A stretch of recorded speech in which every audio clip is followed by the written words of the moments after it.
عصر کی نماز کے بعد کچھ عمل دے رہی ہوں، یہ کبھی زندگی میں ضائع نہ کرنا۔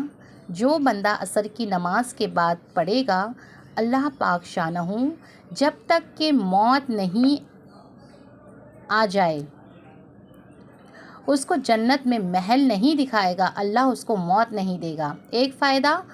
دوسرا فائدہ یہ ہے کہ اللہ اس کو ولایتیں دے گا۔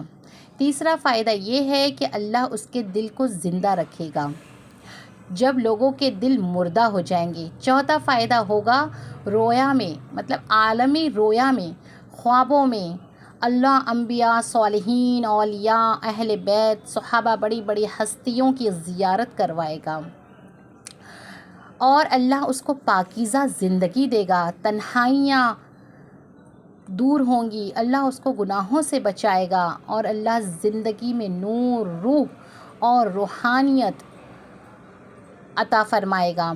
عصر کی نماز کے بعد میں نے ابھی بھی آپ کو اس کے فائدے بہت کم بتائے ہیں، بہت فائدے اس کے۔ لا یجلیھا لوقتھا الا ہو، جو بندہ اس کو سانس روک کر اس کو پڑھے گا،